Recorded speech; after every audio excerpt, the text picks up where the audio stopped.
I like what I do si magendo ni rap yanyanduje fo insigira ubwandu indundi tuzipingira ikinyarwanda giteta na yamaji y'abavunage mba mbona yitwa teta ndi MC kanwa gaciramo ndisi ndi kimoteri umukasi waduciyemo ibice ndi tayeri musinzu nyangiriki nubwo ndurandavura mbaza petit frere muravumba nabwuzandavura pistori mu kanwa nzira ko naretse rap fan base mbaza byinshi nakamba bukango positivity yangigaza izuba rigacwedeka ndicwende ryoze stamina zigifkera kiyorobeka disi ni mwari muziko nakishi fegi saso ndakika isisi gisura mu kimbo kizo mbeshu ndakamashuka mase rap nziza nk'igise cyavuyemo Malcolm X rap niyo nita shu kondi byo mukora ariko nimurambirize ku kintu kimwe mugabanye uburara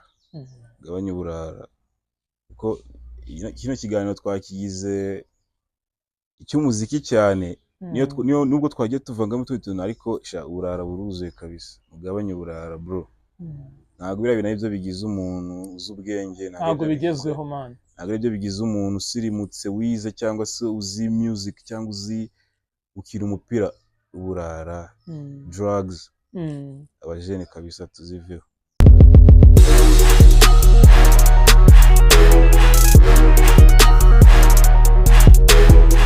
nk'ibisanzwe merere Topnotch niyo apartment nziza nakurangira ku muntu usohokera mu karere ka Rubavu ukeneye ahantu ho kuruhukira hameze fresh ni naho tugiye gukorera ikiganiro cyacu n'umurapa muri kubona kuri kamera bamwita The Serious Machine aka Ross Kempo.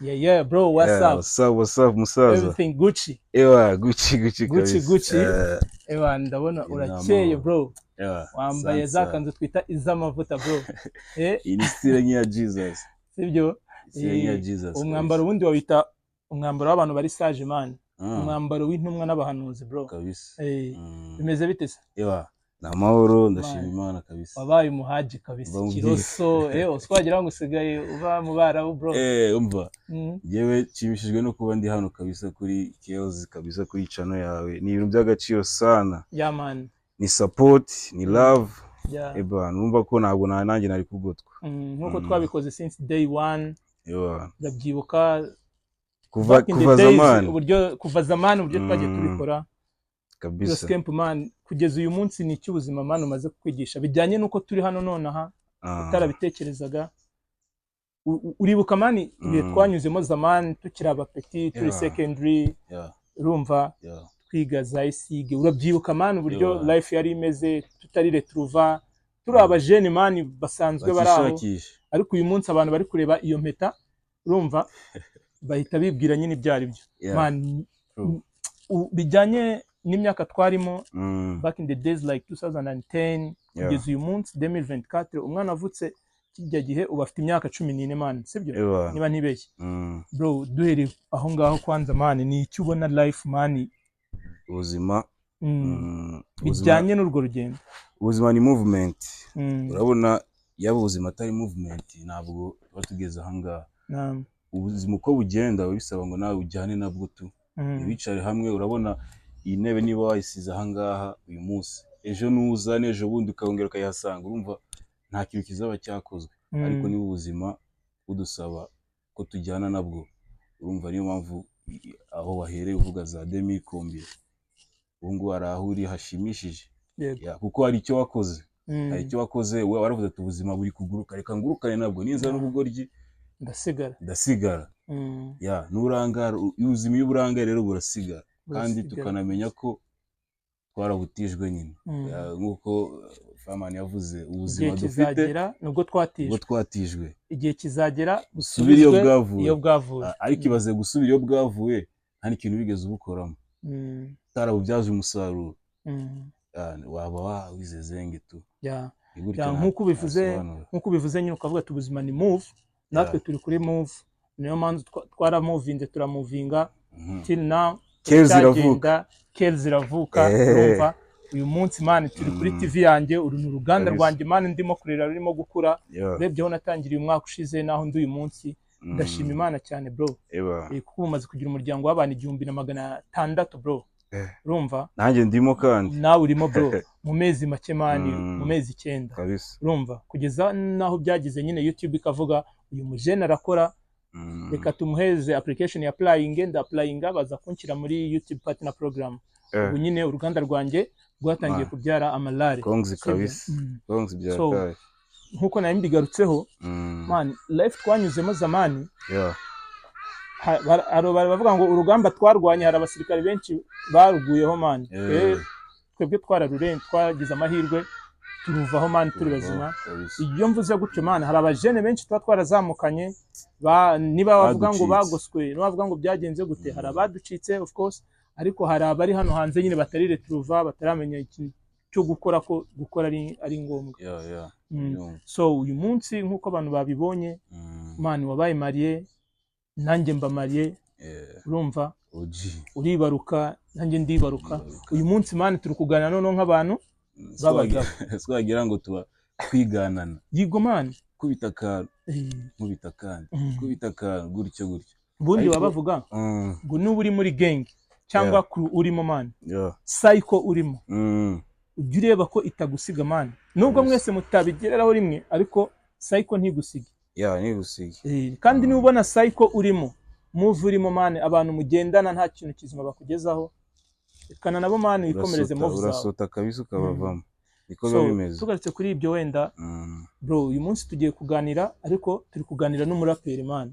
Natangiye mbivuga muri introduction ndavuga ngo ni serious machine Ross Kempo rap gangster man none se nta kuntu wahita ubitwereka nyine ko twakiriye umuraperi tu ibyo buraperi tubishyira imbere se cyangwa twivugire kuri live cyangwa tubivanga turajya tubivanga man tubivanga dufite free time turajya tubivanga. Uzi icyo nababwira I like what I do si magendo ni rap yanyanduje fo insigira ubwandu indundi tuzipingira ikinyarwanda giteta na yamaji y'abavunage mba mbona yitwa teta ndi MC kanwa gaciramo ndisi ndi kimoteri umukasi waduciyemo ibice ndi tayeri musinzu nyangiriki nubwo ndurandavura mbaza petit frere muravumba nabwuzandavura pistori mu kanwa nzira ko naretse rap fan base mbaza byinshi nakamba bukango positivity yangigaza izuba rigacwedeka ndicwende ryoze stamina zigifkera kiyorobeka disi ni mwari muziko nakishi fegi sasu ndakika isisi gisura mu kimbo kizo mbeshu ndakamashuka mase rap nziza nk'igise cyavuyemo Malcolm X rap niyo nita shu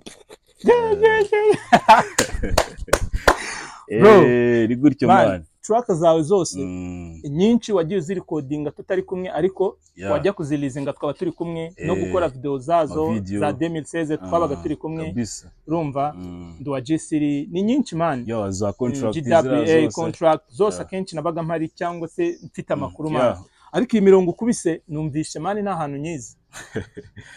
Urabizi umuhanzi nyine ni umuhanzi wa nyawe urawandika tu iyo waba uri busy uri mu kazi uri mu tundi tuntu talent iragukomanga yego ukandika hari byinshi ufite kwandika nk'imirongo 10 ku munsi n'urugero ntabwo bivuze ko ndahita mbifata mu mutwe rero nanjye mfata umwanya nkaza kureba nyine ibyo nahereza abantu nkomoje kubwi iyi mirongo mukubise ari freestyle na recordings ejo bundi freestyle na recordings ejo bundi igiye gusohoka vuba bidatinze ntabwo birarenga reka ndeke gutanga igihe ariko irasohoka vuba ni ndafashe ndaterura mbaherezaho tu nko kubabonja kabisa. Hanyuma numvishe muri verse ukoze hari aboro uvuze ngo muhitinga mu bipangu ku mihanda muzima. Ushobora kuba wumvishe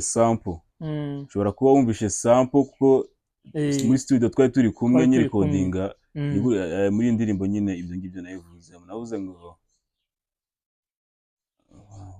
navuze ngo kugasima burya ni habasima muhitinga mu bipangu ku mihanda muzima ongera utwite loko kandi ari twe wumviye wandika unera mu nda nkiroko aho kurapa nabi wabika winamika singo troka yangiguze EP ibintu nk'ibyo man rero guhitinga urabizi mu mihanda twebwe tujya ntabwo twazamutse birenze ariko at least hari abantu 5-15 batuzi yego abantu rero bajya kutumenya media byari bigoye ko twayinjirira byari bigoye ko wajya kuri radio bakagukina cyangwa se kwabona promotion binyuze mu buryo bwa media n'izi channels zari zitaraza urumva kuri TV byari bikaze ariko twagiye mu mihanda twinjirira aba disc banners twinjirira ama club, twinjirira ama bar, ebana tubona tubara twumvise bakeya batwumvise tu naho twagiye tubakura. Rero igihe bita kuri media ukavuga ati okay baranyina buri munsi, ariko wajya gukora igitaramo bro babantu bo ku muhanda ukababura, babantu banyabo banyabo imibare ifatika ukababura, igitaramo kikazamo abantu 150. Kuko man ibintu uvuze nibyo abaji usanga barahitinze nyine ku ma TV kubera ko bafite mu bipanga abasanga bagapesa, ariko hari mu mihanda utamubaza ngo uyu ninde. Nibyo kandi ubundi hip hop ntago ari mu gipangu, niyo ku muhanda na Pifla yarabivuze ejo bundi muri hip hop culture mu kiganiro akoze ku gihe aravuga ubundi hari indirimbo za club, hari zo mu rugo, hari nizo ku muhanda man zifasha abababaye, zivuga ukuri man kabisa. None uvuze ku kintu cyo kuba nyine back in the days mugitangira gukora music byabaga bigoye, ariko uyu munsi biratandukanye man. Ubu ni ukuvuga ngo iki kiganiro abantu bari buze kukireba bijyanye nuko tutaraba yica nitaraba iki big fish nkuko tubivuga aba content creator, itaraba iki big fish, ariko byibuze nagire buze kubura abantu 500 bari wirebe mu gihe cy'iminsi ngaho. Reka nkubwire turarenga niyo baba babiri. Iyi niyo movement dukeneye, iyi ni support. Niyo baba babiri babireba tu, as long as twakoze igihe kizaza ibintu nibihinduka, nzi ko uzasubira inyuma avuga ati burya uriya muntu yari kurica navuga ibi nibi reka njye kumureba. Biraba none se ama interviews ba Jepoli yakoze sara abantu basubira inyuma bakajya kuyareba barazireba cyane kubera ko yamaze gusota. Ni muri urwo rwego nanjye 20 time ese ntabwo nzarama nyine nk'imisozi n'uwari we wese yasura inyuma akajya kureba ibintu mvuze se man ko wasanga ndimo kwikoraho. Wapi bro man, uzi ikintu kimwe umuntu acaha igihe cyageze man, ntabwo utaha kubera ko ngo wabivuze, yani ibintu abantu bishyiramo. Umuntu ataha igihe iyo cyageze, naho utabivuga urataha bro. Sibyo kunanabitinya nta twabicikira biriya byo. Ahubwo bro tuvuze ku kintu kijyanye n'urupfu, tuvuga kuri legend Jepoli, may his soul rest in peace. Mitanibuka ko mufite crew yitwa Holy Black. Muri Holy Black no mu ndirimbo na uploadinze kuri WhatsApp avuga ko ejo aya masaha tuzaturuka kumwe mu kiganiro. Niyo ndirimbo nafashe siramo verse zawe nzihuza n'ifoto nyine ndaploadinga, abantu batangira kumbaza ngo yo aba barapira man karabadanje bimeze biti Ross Kempo man, ko baburaga ifoto bakumva n'ama voice yayo y'indirimbo. Nabwira man we niwe barabona se indirimbo niyo yakoze bimenda jamani, iyo ndirimbo imaze imyaka 4 bro. Ibaze ndanababwira none harimo abantu batabyumvishe, ndababwira harimo igitero cy'umuraperi bita Iris rest in peace to him. Mu brother yaratashye, Imana imworohereze. Deja ndakeka ubuyujuje umwaka kuko yitabye Imana muri mwezi Ramazani y'umwaka ushize, kandi deja uyu mwaka nabwo tugoze iki kiganiro turi mu gisibo. Urumva ko umwaka urashize mu brother yitabye Imana man. Umuniga wari ufite talent zirenze Kempo, nkawe mwajyanaga muri studio sessions mukajyana gukora ama video. Ni iki wari uzi kuri Uncle Iris? Iris man, Iris muvuzeho abatamuza amazina y'abamwita Nshuti Abdu cyangwa se Mido, abantu bakinye football niko bakunda kumwita. Ariko umujene icyo namuvugaho yarafite talent yavumbuye amaze gukura. Niyo mpamvu yayikoresheje ku managing life yarabayemo na talent yiwe, kuko talent yayimenya akuze. Kuko ndabyibuka uruzi haso ziwe nyine ntabwo zamusabaga kwitwara nk'abantu bari muri industry. Haso ziwe za buri munsi akazi yakoraga. Yari umwarimu n'abantu batabizi babimenye, yatangaga n'amasomo kuri televiziyo Rwanda, yigishaga physics, imibare, chemistry man, hafi y'ibintu byose twigaga wasangaga bizi, kandi abigusobanurira igihe ufite na exita bikakorohereza mu kuba wazagira amanota meza. Kubera ko rero impano yayimenya akuze, yaratangiye niyo career y'ubwarimo, yaramugoye cyo kuyimanaging. Ariko cyo namuvuga yarafite talent, noneho yarafite touch yo kwandika mu Cyongereza bikamworohera kurusha ibindi. Burya ari gihe akenera gutuntu tw'ikinyarwanda kambaza se man akinyarwanda ntabwo narasha imbogo, ambwira man urimo neza wowe, believe in yourself. Ariko yarafite talent kujya muri stu ni rimwe kuri microphone, igitero akaba arakirangije. Nta bintu byinshi kabisa byari bimurimo neza, no kumva ko yagiye n'imishinga twari dufitanye na Holy Black. Iyo ndirimbo imaze imyaka ine nk'uko wabivuze, ariko twagombaga ku updatinga. Nakoraga ku giti cyanjye, udagakora ku giti cye, ariko twari dufite imishinga ko tugomba guhura noneho twese hamwe twongera tukabahereza ikindi kintu. Ariko bitunguranye numva umujene yagiye. Bitunguranye rwose mu gisibo cy'umwaka ushize muri Ramadan y'umwaka ushize, nibwo Iris cyangwa se Mido, abantu bamuzi ku mazina menshi kuko yari umuntu ufite fame mu bintu byinshi bigiye bitandukanye. Nibwo yitahiye, nyagasana amworohereze, amwagurira imva yaharyamye.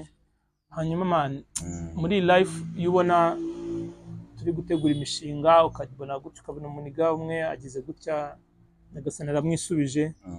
Man, ntago biguca intege se cyangwa se ni resomo ukuramo man?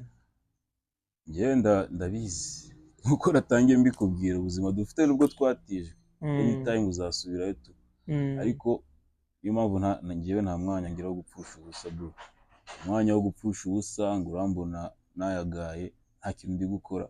Iyo naba nicaye aha ngaha hari icyo ngomba kuba ndi gukora tu, ufite kutakibona, ariko ngiye mba nkizi ko hari icyo ndi gukora. Hari impamvu ndi hano kandi utari butume igihe cyanjye gipfa ubusa. Rero tugomba gukoresha igihe neza nk'abajene, kitwara neza, gaca bugufi, ukabona neza na bagenzi bawe, kubaha Imana, kugira ngo ninagutwara basi ube witeguye. N'ubu nigutwara uri mu bintu bya fake, kuko aha nigutwariye hanyuma niyo nkuru isigara. Ntabwo wumvisha abantu bapfiriye mu tubari se, benshi cyane no mu inkuru isigara niyo waba warubatse urusengero, inkuru isigara yapfiriye mu mbari. Ubundi Kempo buciye mu jambo ho gatoya aho ngaho, ubundi na Mutume Muhammad sallallahu alaihi wasallam yakundaga kugira inama abantu babaga entourage, akababwira ati ntimugasekure ya muntu wenda ko abangikanye Imana cyangwa se ari umusinzi cyangwa se ari umujura cyangwa kuri ibindi byaha, kubera ko ashobora kuzapfa yaramaze kwicuza. Ahubwo mwebwe mubona ko mugerageza kubahiriza amategeko y'Imana mugaca bugufi, nimwe mufite ikibazo gikomeye, mwagakwiye no gusaba Imana cyane, kuko mushobora kuzapfa namwe mwaratanye. Niyo mpamvu ku kantu uvuze ko guharanira kuzagira iherezo ryiza aba ari fresh cyane. No mu biganiro tuba dukora abantu tuba tugira ngo tumere nk'abatanga amasomo, urumva. Umuntu niyumva ikiganiro nk'iki agira akanakuramo, abantu bitekerezeho, umenye ko anytime wacomoka man, Uncle Iris turi kuvuga yagiye atarwaye bro. Reka nkubwire, urumva, reka nkubwire impamvu mu buzima tuba tugomba kwirinda gukora amakosa niyo ryaba rimwe. Tuvuge wakoze ibikorwa byiza, ari ibintu byinshi byiza wakoze, unajya no gusenga, wirirwa mu musigiti cyangwa mu rusengero, ariko uragoswe uravuze ati reka ngende hariya cyo gukora akantu runaka. Tuvuge na kafo, ugiye wenda mu kabari cyangwa se ugiye ahantu habi tuhabera ibyaha, wisupfirayo. Aho ngaho urumva nyine inkuru izasigara imusozi, wa mutipe yagiye apfiriye mu kabari kandi wari warigize intungane, warakoze neza, ariko Imana byose biba bibaye zero. Kuko abantu ntabwo ibyo imbere y'Imana nyine ni Imana nibizi byose, ariko imbere y'abantu, imbere usize inkuru. Rero tugomba kwirinda amakosa, niyo ryaba rito, niyo ryaba ari iryo kwikinira. Niyo mpamvu twakwibutsa n'abantu bose mani mu byo bakora byose, igihe uri muri gahunda zo gusenga cyangwa se ugiye bisaba Imana, ntukibagirwe, ntuzigere na rimwe ubwo twagusaba Imana iherezo ryiza bro. Ibyo byose urukingo rwabyo ni dua cyangwa se ubusabe Imana. Gusaba Imana ukavuga ati Imana uzampa iherezo ryiza, kubera ko nko tubibona twebwe ntabwo tuzaho tuzagwa bro. Hanyuma Imana ibyo tunabirenge, twikomereze, ibyoranwe n'agahinda kubera anko ahari aruhuke, nyagasana amworohereze bro. Twigarukire Imana. Abantu ejo nangu postinga kuri stat ya WhatsApp yanjye, abantu benshi barambajije ngo umubrother man, umuraperi wacu hano muri G3 asigaye yabahe, ko tutakimubona imihanda, ko tutakimumva nyine, ko tutagihura nawe mu mashow, bimeze bitasigaye yabahe. Ndababwira niyo mpamvu iki kiganiro mwebwe muze kuba stede, araza kubisobanura man, usigaye yubahe. Rero njyewe ndahari kubera ko ibyo abantu bamenyemo gerageza kubibahereza. Ahubwo icyo ngiye nababaza, isi byo mbahamo bibageraho, ubutumwa mbaha bubageraho, message ngerageza kubahereza, hari ubwo base muzumva gerageza kuba active kabisa. Ntabwo nagiye ngo meranwe n'ubuzima busanzwe bwo hanze, ntabwo nagiye ngo meranwe wenda na hustle za buri munsi. Gerageza kuba active, niyo mpamvu nyine mba navuze ati reka nze no kwa Kells twereke abantu ko tugihari, supportingane, tuvugana amagambo abiri, ubuzima bukomeze. Ariko rwose ndahari kabisa, ni bwa buzima bw'isi. Uvuga ati reka njye hariya hirya njye guhaha, yego nta bindi kabisa. Man, ndashaka nyine kutobora man abantu babimenya kuko bambaza ati Ross Kempo nagakiba mu Rwanda asigaye abahe. Uri guhahira he nyine bro? Bwira abantu ahantu uri guhahira. Nge ndahaza ariko bwira abantu bari buze kureba iki kiganiro. Okay, kubera ko nyine ubuzima budusaba kwimuka. Muri iyi minsi nari ndi mu gihugu cya Cameroon, ariho ndi guhigira, ariho ndi gushakira amaronko. Ejo akumva nageze ahandi nkuko umwaka ushize nari ndahandi ya. Ubu nukuvuga ngo Ross Kempo asigaye aba muri Cameroon na famille cyangwa for now. Yeah. It is temporary or it is permanently? No, it's temporary. Yeah. Okay. Hanyuma man, kuba uri umuhanzi uri gukora umuziki uri no mu gihugu kitari cyanyu man, giye urabizi kuva zamani mbana n'abanyamahanga. Nzi mvune zo kuba umuntu atari iwabo man. Ndabizi nyine. Uri kure y'umuryango, kuba uri kure y'amaniga, kuba uri kure ya entourage yawe n'umujyi wawe n'igihugu cyawe man. Biriya bintu njya numva abantu biyahura i Burayi bavuga depression, nabo numva i Burayi ho bigeraho abaganga akora ko baba bateye imbere mu buvuzi bakabandikira imbwa man, bakavuga ati ugenda ugura imbwa ujye ubifite mu rugo izajya kumara agahinda. Wenda wowe sinzi ko wagira depression kubera ko uri kumwe na famille n'umwana na madame Tiana, shout out kamusuhuje. Wenda apare yo kuba wenda ufite umuryango, ariko se hari akantu ka depression wenda ko kuri kure ya gang y'ababyeyi? Okay, kuri ngewe personally mu gutangira nyine mu minsi ya mbere byarangoye kubera ko nari menyereye famille, nari menyereye abashuti banje, urabizi nyine ntabwo imihanda twarayigenze kabisa. Ariko depression iza mu gihe iyo udafite icyo ukora, udafite ikintu kiguhugije, depression ni ngombwa urayigira tu, ni ibintu biri normal, urayigira man, uratekereza, ukareba mu kirere, ukareba uburyo udahita ugera ahantu nyine uvuye mu rugo. Bakundi wajyaga KGL ukavuga kamite mfata ka 4 ngeri Gisenyi, ariya ntabwo bibaho. Birabanza bikagutonda nyine muri ako gahe gato, ariko iyo ufite icyo ukora gerageza kuba busy, ugafokasinga ku kazi. Ariko ngewe mbibyaza umusaruro kubera ko biri mu mwanya wo gukora ibintu byanjye ngewe nyine, biri mu mwanya wo kwitekerezaho, biri mu mwanya wo kwikoraho ngewe ubwanjye. Nkazaza wenda hari igihe nza nkasanga harabona asize, nkasanga harabo turi kumwe ari n'abandi bansize. So rero ikintu cyose kiri negative kikubayeho ugomba gushakamo igisubizo nk'intore. None se kuba ufite iyo mpano kubuza amahoro, ukaba uri ujya mu gihugu gishyashya, nta ba producer uziranye nabo, aba video aba audio, kandi mbona ugerageza ukora ama video meza muri Cameroon. Wenda ni gute wabashe gukacinga up ugahuza n'aba producer bahari, aba videographer, kubyo bashaka gukora nk'ira video yitwa kana karengana, abantu bayirebe kuri YouTube ya Ross Kempo, uraza kuyipininga muri description, bagiyeho barebe ibintu byawe. Wenda ni gute man wageze hari ukabasha gukora zira connection, ugakacinga up, ugakora ama video, ugakora ama audio? Ngewe rero urabizi kuva kera nari umuhungu, hariya kubijyanye na production byabanje kungora, ariko kubera ko nari mfite skills za production, yego videography urabizi ni ibintu byanjye byose ndabizi. Icyangoye nyine no gushaka materiel, ibyuma, kugura, kubijyanye na gukora video biba bigoye byo. Niyo waba ufite ibikoresho ntabwo ari njye ugomba kwishutinga, ukeneye muri bufate kamera na location, locations, ibintu byose. Naragiye nyine nshaka abahungu, babwiye ibitekerezo byanjye, turahuza, baramfasha. Ariko ntabwo biba byoroshye, akantu kose rero ni ukwishyura. no kwishyura nanga wicaye uba wishyuye. Okay. Ya kuko nta kintu cy'ubuntu kabisa. Hara na mama wawe uhari cyangwa papa wawe. Nta kintu cy'ubuntu baguhereza. Ibintu byose En plus ku munyamahanga. Nawe uzari umunyamahanga yaje inaha agukeneye service. Uvuga ati nguyu umutranje ugomba kumeneramo.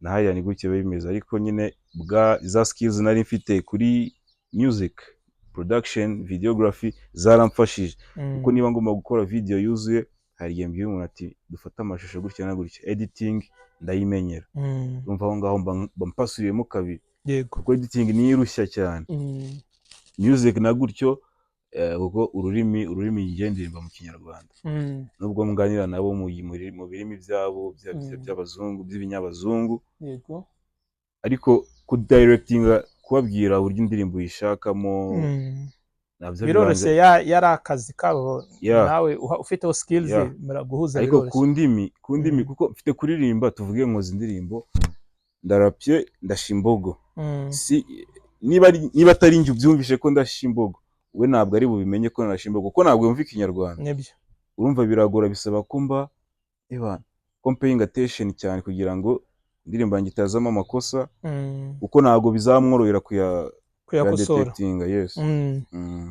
None se bro umbwiye ko wenda gukora hariya ikintu cyose biba bisaba kwishyura wenda naho umbwiye umpaye n'ujya avuga ati natwicaye tuririya tukaba twishyuye nanashimira Topnotch Real Estate bampa space abasha gukorera ibiganiro byanjye hano wahabonye na boroheza byatari muri nature ni muri nature kabisa n'ahantu ubona ukabona nyine kari ahantu nyine kizungu bro n'ubundi hano bayita mu kizungu urebye niko navuga wenda Cameroon ni igihugu wabyira abantu kimeze gute ko muri iyi minsi ubona abajene benshi bari kuri mo bavuga ati mbonye haboro najya life imeze fresh ibintu byoroshye nacomoka muri rusange nkuko tuba tugira ngo abantu baze kwenjoyinga ariko bakuremo n'amasomo Cameroon ni igihugu wasobanurira abantu gute mani nk'umuntu wavuga wahita kumva avuze ati Kempari hariya byarakunze abasha kuza bro buri gihe utega indege sibyo urumva byanze bikunze nuko biba biri gukunda Cameroon ni igihugu agira inama abajene kujya guhigiraho ibiceri ni igihugu kimeze gute wadusobanurira atubwira mani ngarutse kuri ibyo bya Cameroon iki Afrika yose ni imwe Afrika yose ni imwe ahubwo wowe ubwawe nk'umuntu yuri umuntu w'umukozi kabisa nta hantu utajya ngo ukore bikunde n'ahangaha no muri Congo no muri Togo wahajya bigakunda iyo wifitemo wa mwuka wo gukora wo kuvana amaboko mu mifuka kwanga kunegrija kutarobantura ari hose wajya byakunda Cameroon rero yo itandukanyemo gakeya kubera ko ikintu cyose ukoze washishikaye kiragenda niyo wacuruza ubunyobwa biratubona ku ubunyobwa amagi niyo wajya muri biriya biragenda kubera ko nta muntu uza kukugurira ngo arebe ngo nguri runaka ngo arebe ngo twariganye niba tutariganye mufite ibintu bimwe sinamugurira wenda icyo nari mbivugiye Afrika yose ijya kumera nk'aho ari imwe ariko ibihugu biba bitandukanye urabizi wenda nko gukorera mu Rwanda nko muri iki gihe bagusaba kuba ufite IBM kuba warandikishije kampani yawe muri RDB imisoro ugomba kwishyura umutekano amasuku urumva ibiboro byinshi nyine ipatante bakakubwira ngo wenda ntago wemerewe kuvanga niba ufite boutique ntago wemerewe gucuruza inyama zigomba kujya muri boucherie gusa ntago wemerewe kuvanga wenda inzoga n'ibikoresho by'isuku n'amata niba ari amata n'amata gusa niba ari restaurant gusa nyine ku buryo hari abantu bamwumva bavuga ati wenda wumva bavuga ati ntago ari fresh ntago ari sawa cyane nk'abanyagisenya komparano hano muri Congo abavuga ati ibintu byose ushoboye gukora ushyira mu duka ugakora mu muhanda abazunguzaye baba bakora Cameroon bimeze bite man ibishoro byaho rent z'amazu imisoro bimeze bite hariya rero hariya market i open iyo ushaka gukora as long as wakiranutse na landlord wawe government umusoro gusaba n'umwe wo ku mwaka umwe wo ku mwaka aho ngaho mukiranutse wishyuye inzu fresh umusoro wo ku mwaka warawishyuye fresh irwariza nta kindi cyo washiramo cyose washyiramo amazi washyiramo inzoga washyiramo amata moto umva ama PS it's up to you kabisa harere yarambwiye n'umuriga wacu shout out to him yagiye gukorera nayo yari muri gang yacu abantu batuzi baramuzi yagiye gukorera muri Zambia ageze Zambia ni story ngiye kuguhereza gato bana yarambwiye ati ahangaha winjira mu duka ugasanga umuntu afitemo amasabune afitemo biscuit afitemo amakayi acuruza imbabura acuruza gaze acuruza amafi acuruza inkoko acuruza imiti mani ya paracetamol afitemo n'agafarumasi ya miti igurwa cyane ewa arambwira ati n'indabo zifite uraziza arambwira upfa kufite ahantu bitereka umva ni gutyo kabisa ku buryo ubu ngubu yanagezeyo kubera kwa kuntu mu Rwanda tuba twarakerebutse agezeyo atangira no kwikorera utuboro tw'amakambuca by'amatango wiswe yasanze byera bro yarabatatse ubumana umujene ameze neza ndakeka iyo muvuganye ari kubwira kandi nawe ya move navugaga yo kureba gang ukavuga ati gang iri gukora igikwe nawe yaragikoze ubu yaranibarutse man congratulations to him turanamusuhuje muri Zambia inshuti ye mboneraho no gusuhuza n'abantu bose baturebera za Canada ba Jabiri ba Jibril urumva abaturebera za USA urumva Shadad nawe ndakwibuka abantu benshi bari Uganda Jenwa Mukali Walilala Jabless abari Qatar mwese bro ndabasuhuje man abantu muturebera muri Congo ahantu henshi nyine tu TZ man n'abari hano mu Rwanda G-Town mwese muri abantu b'agaciro kandi mukomeze mudushyigikire kugira ngo niba umujene wacu yakoze track cyangwa se tugize amahirwe tukamubona yagarutse tumuprofite tumuganiriza atuganirire ibintu birushaho kugenda neza man hanyuma Kempo kubijyanye n'umuziki nibyo tukiriho urabona unyuzamo ukaza muri vacances yego ugasiga ukoza amaproje cyangwa ukaba yakoreye iri promotion yo muri Cameroon ubona bumva umuziki wo mu Rwanda wenda nko dufite abanzi bari kuri trending aba Bruce Melody cyangwa kuba wakora track ya fresh ukaba wayitwara ku muziki ntabwo ugira ururimi imana natwe twumvisha indirimbo zo mu bihugu bitandukanye tutazi ibyari turazikunda ubona bo yo approachinze radio stations cyangwa TV station nyine ibinyamakuru byaho ubona bo nabo basaba giti nko bimeze bitenya ku bintu bijyanye no gukora promotion y'imiziki yawe hari talent nikora na ufite amafaranga ariko nta talent ntacyo bagufasha bisaba kubumve product wabahaye umve talent ufite niba neza utwo akantu gato yakazamo kugira ngo bajye babihozamo power play ariko ubundi muri rusange hari talent naho kubijyanye n'indirimbo zinaha bakunda z'abanyarwanda ni gake kuko bya bihugu bikoresha French cyane usanga abakongomani aribo bahafashe bari abakongo nyine Brazil muri za West Africa usanga aribo babafatishije Niger ariko indirimbo nagerageje kumva ni slowly ya Meddy slowly bro ira ndirimbo yo nagerageje kumva mu club yabo barayikina nafite power play hari kuva igihe nagendeye na n'ubu ngubu kuri playlist ya buri club nabwira ndirimbo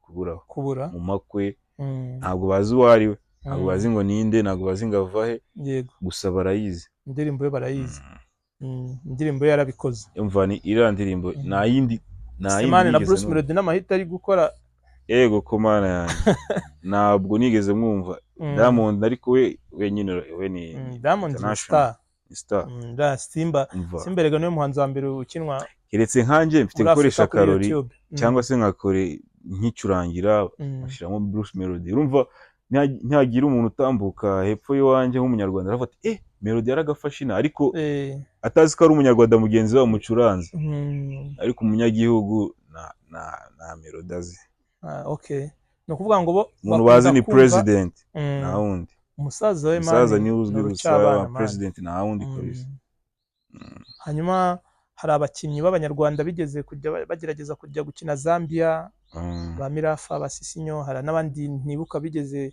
kugerageza kuza gukina muri Cameroon hari n'abakinnyi bo muri Cameroon bigeze kuza gukina hano muri Rayon Sport umupira se basiwo barawuzi man. Yego man, ntabwo ujya ureba zira shampiyona zabo se. Njya nzireba kuri kanari.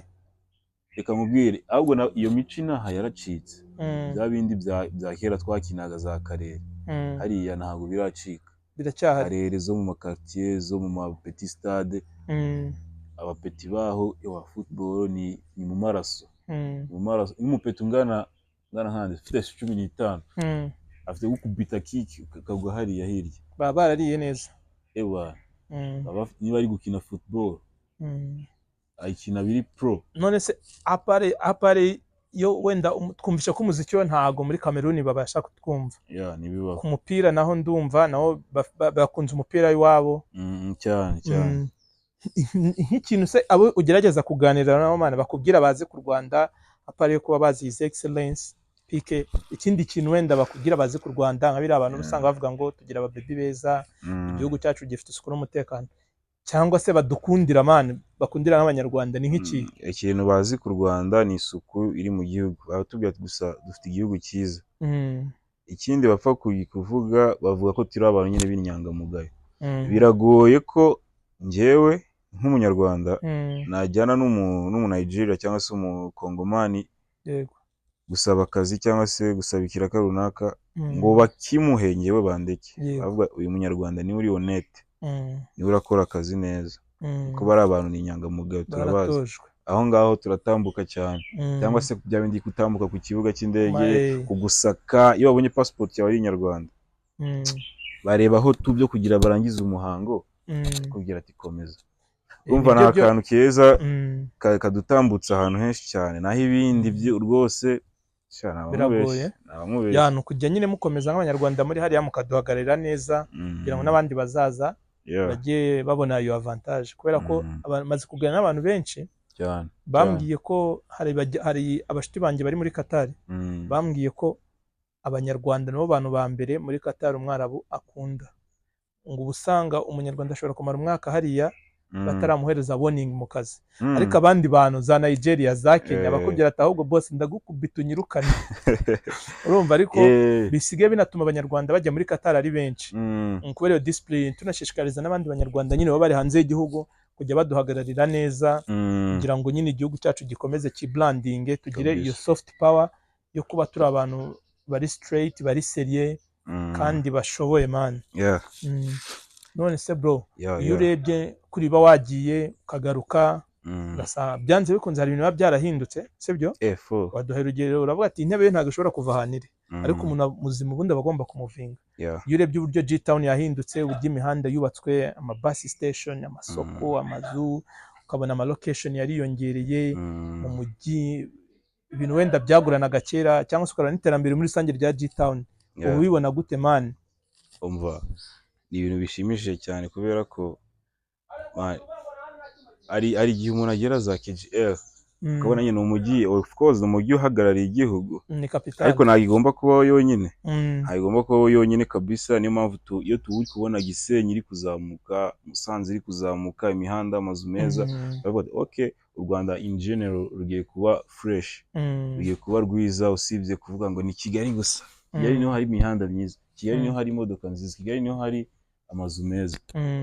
Yadushimisha. Ari n'igihe ureba ku mafoto bati hano hantu kabisa wasubirayo kubera ubwiza turi kubona, kubera ubwiza man. Wahagera ukabimenyera tu ibyiza nyine n'ubundi mu bikwiye, ukavuga ati reka nsubire hariya nanone no guhaha ariko umutima Gisenyi. Niyo mpamvu umuntu aza ntajye gukwama KGL akavuga ati reka nigire Rubavu. Ejo bundi nabonye akaboro kavuga ngo iyo ntari Gisenyi numva nkumbuye mu Rwanda. Karancece sinzanuka ariko gashaka karavuga agenda narakabonye, ariko ni ukuri binajyaniranye n'ibintu twakundaga guhurizaho nge nawe tuvuga ati mu Rwanda ahantu ho kuba ni Gisenyi man. Wabahe nta handi bro, nanjye cyamba numva nta handi hantu nabangu numve meze fresh. Kubera nyine activite zihari, avantage nyinshi zihari utabona handi man. G-Town irihariye man sana. Urumva G-Town ifite Kempo, G-Town urabizi man, wowe urabizi G-Town ifite talent man zirenga igihumbi. Buri abantu bavuga ngo turaba Brazilian ngo muri football man, ntabwo G-Town ikize muri football gusa, ntabwo bazi muri cinematography, mu muziki man. Ibi boro byinshi man bishoboka byinshi bishoboka G-Town arabishoboye abantu ntago bazi ko Jean Bruce Melody aheruka gupostinga avuga ngo one day azazana Grammy mu Rwanda abantu baba mu rwamenyo bigira ibya danger none uyu munsi ari kuri Billboard ariko icyo mbivugiye ntago bazi ko deja ari umunyarwanda kandi umunyagisenyi man ufite Grammy n'umuniga man bita Safro ndabeshye ke muniga bita Safro wogosha bro ramuniga afite Grammy ya 2023 sibyo umwaka ushize man uwo ni umunyagisenyi kavukire hano n'umuniga badanje kuri Instagram z'uburyo twika man yarabikoze umunyagisenyi yazanye Grammy mu Rwanda ariko kubera ko gusanga i Kigali nibashaka kuguhereza support mutangazamakuru ugasanga nyine arabyimenyeye bikamenywa n'abantu twebwe ba hano ariko ugasanga natwe tubimenye turi bake ari nayo mpamvu man yatumye mvuga ngo reka nkore iyi channel igifasha abantu bacu hano ushoboye kandi nubwo dutangiriye hano ngiye ntago ndeba uyu munsi ndareba mu myaka ine cyangwa 2030 ejo bundi bana nukuryama nukwira bugacya imyaka ikaba yagiye tuzaba wenda turi umuryango w'abantu na miliyoni bro nta wamenya you never know we never know none bro you urebye kuri kiriya kintu cy'ama talent dufite hano ariko apfukiranwa bona bigara turavuga ati Haile yari afite talent abimenya kuzo ubundi ntago bibaho talent bikurimo manuka bimenya kare cyane ubona hano dukeneye iki muri G-Town kugira ngo izo talent zigaragara nk'uko i Kigali talent zigaragara talent rero talent turazifite kandi nyinshi ariko ari nayo mpamvu ubona abatipe baza muri game ejo ukababura kubita ball imwe ebyiri eshatu ejo gahita babura bagenda nyine bahura na depression bakadeprima bakabivamo ariko man buriya ikintu kibitera twe tuza muri game twiteze ibintu byinshi ko game iribuze kuduhereza twiteze ibintu byinshi kuri game ariko ntabwo tuvuga se game ngiye nyiteze iki urumva uraje expectinze kuba star cyangwa se kuba ikindi kintu runaka cyangwa se kubona ubuceri runaka wabubura ugahita uvamo ese icyo kintu uki utavuga reka twubaka iki kintu basi cyo kidepending kuri twe ntitudepending kuri cyo ibyo rero nibyo bituma talent zitazamuka ariko Kempo wenda impamvu nari nkubajije icyo kibazo wenda urabisubije ko hari abaza bumva ko wenda bagiye kuramo amafaranga bakabyaza umusaruro impano zabo nk'uko babibona n'ahandi bigenda ariko wenda bikanga bakadeprima bagahita babivamo ariko man wowe ni nk'irebanga akoresheje kuko ukibasha kuba hano cyane wajyaga mu mashow ndibuka rusho zaberaga za Scandinavia ukajya kuri stage imwe na Jay Polly amafuta arahari ugeze gutwara award inyarwanda sinzi ibintu yari yateguye ndabyibuka bijyanye n'ibintu by'abantu bari fame bari muri industry ibintu nk'ibyo ngibyo wagiye ugerageza gupushinga man mu gihe cyawe niyo mpamvu nari nkubajije we ni yese wakoreshaga kurya amafaranga yabaga make ariko ukayabona ukagerageza gutobora ukagira mutangazamakuru rya KJL nyine bakakumenya bakagushyira mu manominees tukagutora ugatsinda ni yese wakoreshaga kuri icyo kibazo bari no kubwira n'abandi bajene igihingwa kimwe ni cyaguha ubuzima buzira umuze ntabwo wahinga intoryi gusa ngo nizo uzarya kugeza upfuye uzakenera kujya kuguranisha za ntoryi wacuruza avoka guheho imwe ucuruza ibirayi guheho bibiri music ntabwo wayikora yonyine musaza ntabwo wayikora yonyine kuko music ijyana amafaranga iyo utaratangira kugaruza platform zacu dore ubu ngubu nibwo bitangiye gukunda ko wacuruza umuziki online ariko kera ntibyariho nta nibyo twari tuzi rero music ntiwayikora yonyine kuko gusaba gusohora nk'izindi business zose ukeneye production nziza urishyura ukeneye promo urishyura ukeneye video nziza urishyura rero ugerageza kujya mu tundi tuntu wajya mu buhinzi ariko ukamakinga sure ko wakoze ikintu cyo kugutunga cyakwinjiriza ayo mafaranga kugira ngo ubone duke uzajya ukuraho ujyane mu muziki impano yawe igaragara kugeza igihe ya mpano yawe izatangira kujya yishyura abapeti rero benshi birengagiza ibyo bintu ugasanga game bayijemo yiringiye impano gusa ariye Minerval arishyuye music akoze indirimbo imwe turamumenye ejo ya kabiri bikanga uko indirimbo imwe ntiyatuma utangira kwishyurwa ntibibaho niba wakora niyo muhanzi wabikozera umva sinzi kabisa ko yabaho. Biragoye n'abatubeshya ko iyo ndirimbo ariyo yahereyeho aba yarakoze izindi nyinshi. Umva ari izindi yahishe mu kabati. Rero sha navuga ko ari ryo banga n'Imana nyine ukavuga ati Imana niyo nkuru. Ukagira n'umutima wo gukunda ibyo ukora. Kuko ntakunda music ntabwo navuga ati reka nsohore song. Abenshi banabikompara na mentalite zawe. Lyrics wandika naho ziba zihuriye n'ibyo utekereza. Ufite kwandika indirimbo y'umuhanda nibera mu bipangu. Mu rugero ufite kwandika indirimbo yo mu bipangu yo mu ndege nihera muri rigore. Rero ibyo ngibyo ugerageza kuyimanaging kumva ko ari art. Niba ukora art ugomba kuba creator, ukandika ugakompoza. Ukompoza rero ukompoza ikintu, ushobora gukompoza n'ikintu utabayemo. Urumva ahandi uzabona umuyobozi uri umuyobozi runaka ariko wakinye ni nka movie. Game ni nka movie. Ufite kuba uri umuntu usanzwe ugakina movie uri umwicanyi. Ntabwo bivuze ngo uri umwicanyi mu buzima busanzwe. Ugakina uri mariye kandi uri umusiribateri. Abantu nabo bagerageza gufata ubuzima bw'umuziki bagashaka kububamo cyane butaranajya n'icyo bubamarira. Bigatuma izindi kariyeri zo ku ruhande zangirika, zipfukiranwa, amaboko akaremara, ntushaka gukora kubera ko ngo uri star. Donc inama ugiriye abajene hano, niba ufite talent wikwiringira talent gusa kuko biragoye ko izahita kwishyira aha muri iyi area turimo.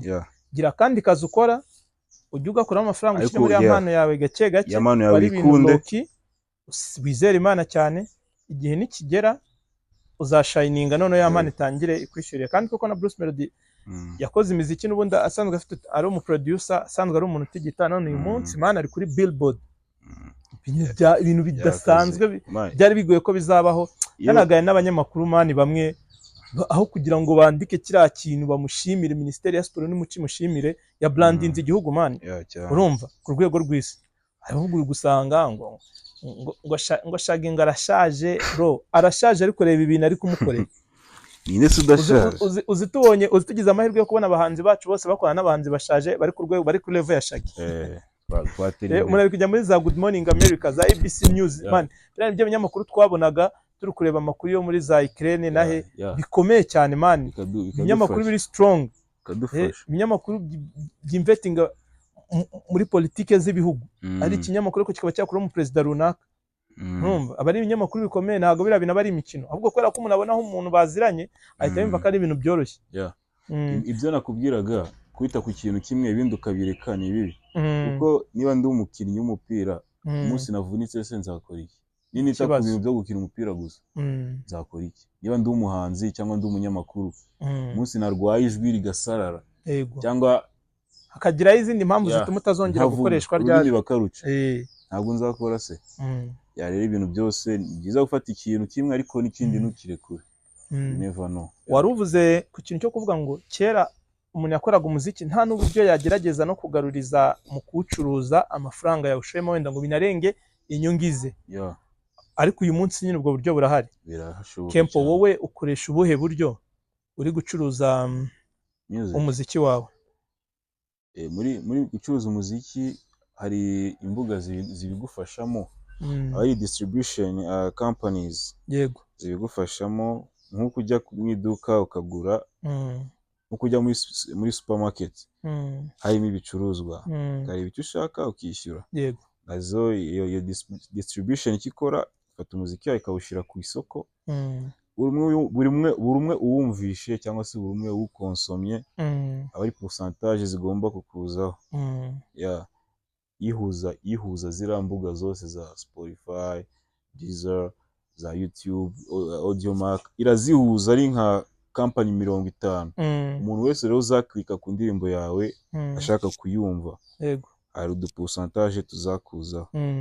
Kuko kugira ngo babigukorere n'ubundi nk'abakomisiyoneri nawe hari icyo watanze, ukagenda ugaruza buhoro buhoro uko streaming ziyongera, n'akantu karaza tu buhoro buhoro. Hari amalari waba waratangiye gukura kuri izo mbuga ushyiraho umuziki wawe? yari ariko biracyari hasi. Icy'ingenzi nuko wabikoze kandi nubwo byaba bizana amadolari 10-50 it's fine.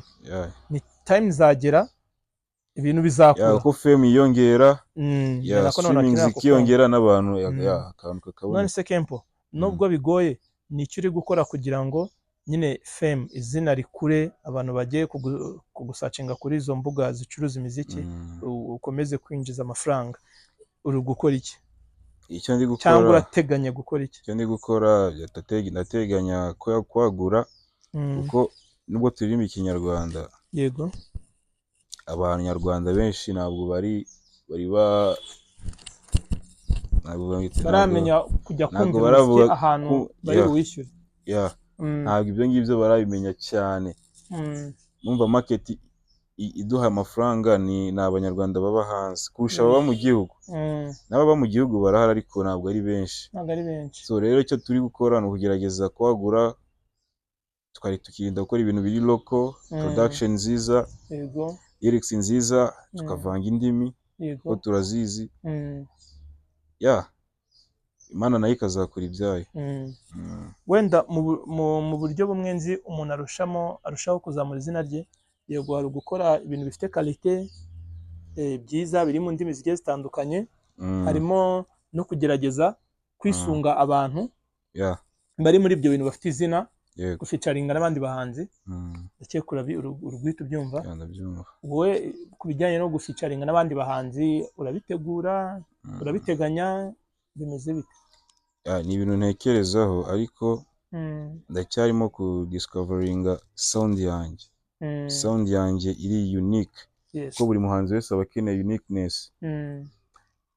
Icyo ngicyo nimara kugikoraho, ndagerageza basi nkashaka abandi bahanzi nigeze mbikora, ariko ubu ngubu icyo ndi kwitaho kubanza nabona sound yanjye, ku buryo n'uwari we wese yaba ari yanyumva amahushuka agahita avuga ati this is the guy. Icyo ngicyo nimara kugikoraho nzatangira ntekereze n'abandi bahanzi, kuko gukorana nabo ntabwo ari ibintu bikaze. Abenshi ni inshuti zanjye, abenshi turahuza kuma collabo cyangwa se nanjye kuyibaha, ntabwo ari ibintu bikaze. None se man, nubwo wenda utari hano hafi ariko ugerageza kumva umuziki w'abanyarwanda, wambwira wenda nk'abaraperi, wenda abo wumva bose man, niba ari 5 sindi bushireho umubare, baba bari kubikora, bari gukora ibi ball fresh, bavuga ati uyu muraperi much respect, ari kubikora neza mu Rwanda. Niba hari n'abari hano Gisenyi, wenda ukambwira ati G-Town ndumva hari abaraperi bari kubikora gutyo. Abaraperi rero naguha ni benshi cyane, kuko abaraperi turakora pe, turakora kandi akazi kacu kaba kagoye, ko kugira ngo ukore ikintu cyumvikanwe uba wakoze pe, ni imbaraga kujya ushora amafaranga yawe. Ariko ngendeye ku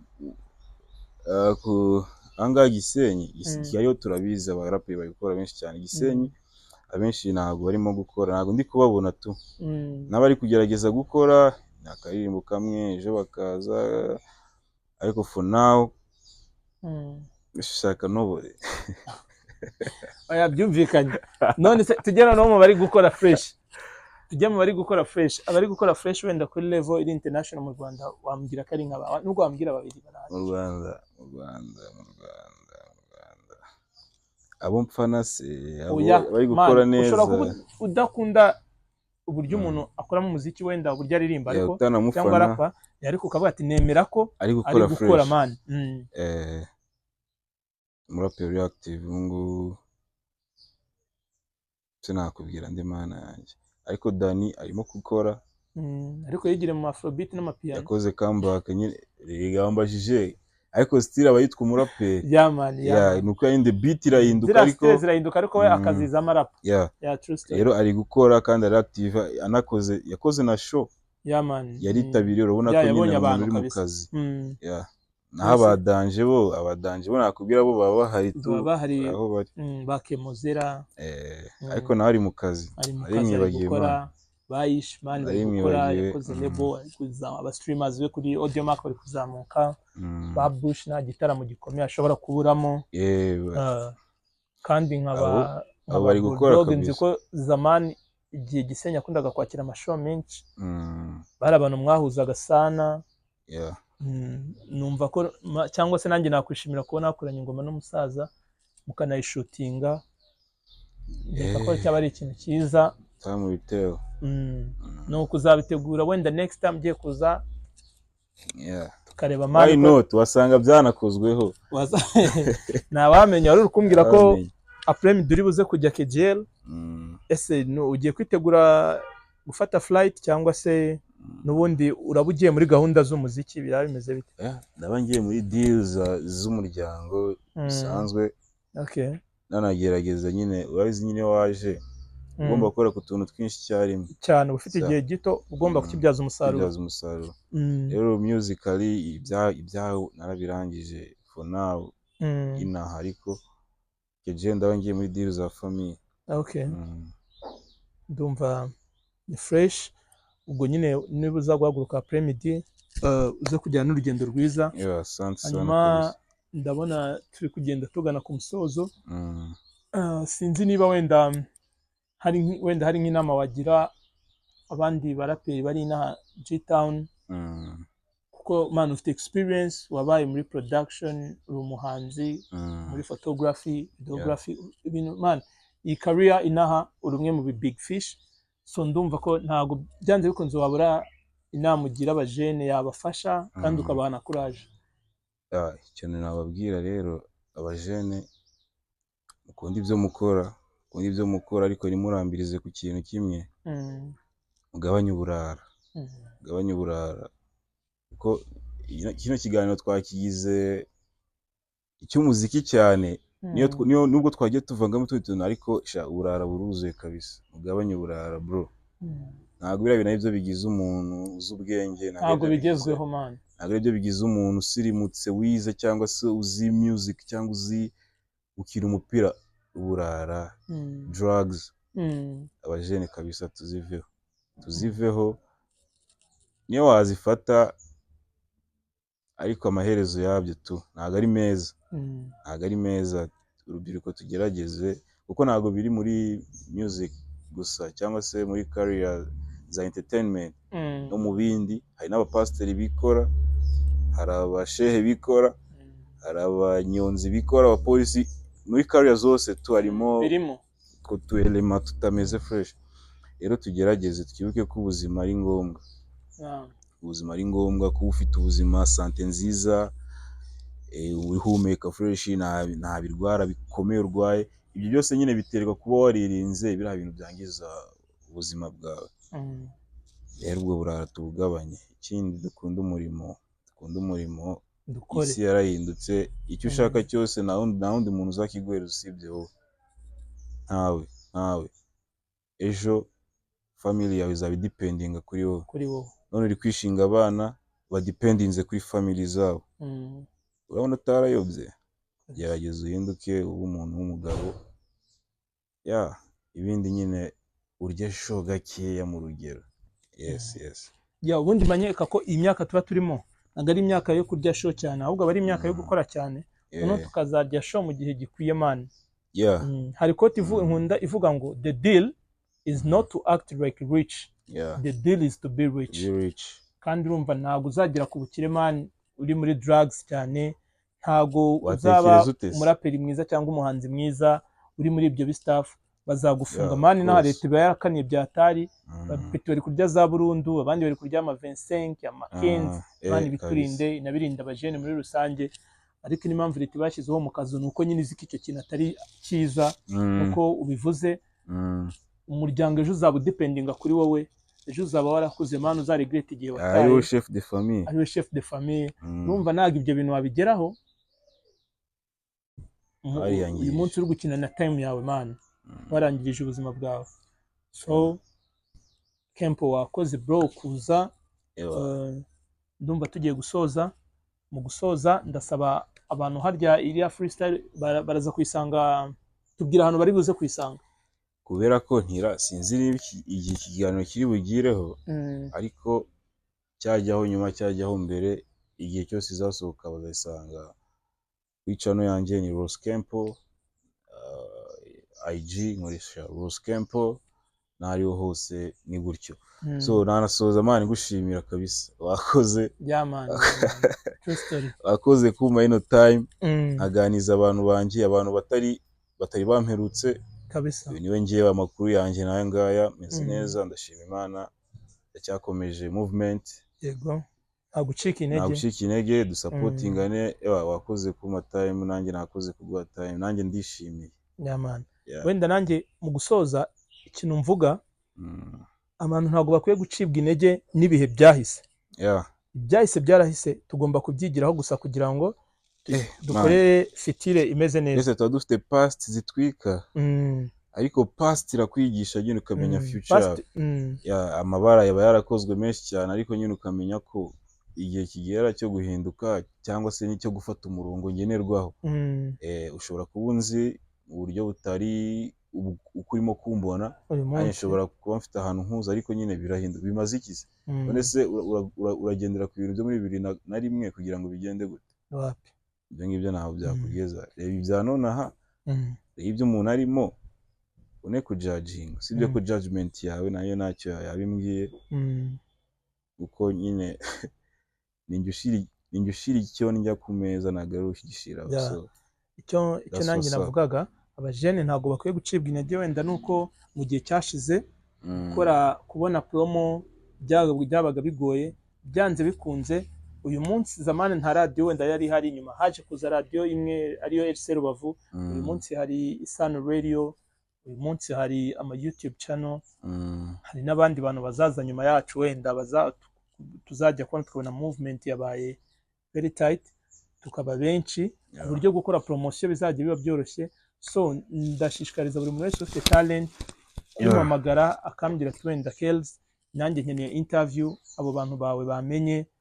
akambwira ati wenda nkeneye ibintu bigiye bitandukanye cyangwa se nkeneye location nkamuzana ahantu nka muri Topnotch hari amapartement meza ahantu henshi ho gukora ama video nkeneye se imodoka bro ndashaka gukora video imeze neza tukareba ikintu twakora tugasupportingana tugaterana inkunga ndabashimiye abantu bose bari buze kureba iki kiganiro we sign out Imana ibarinde.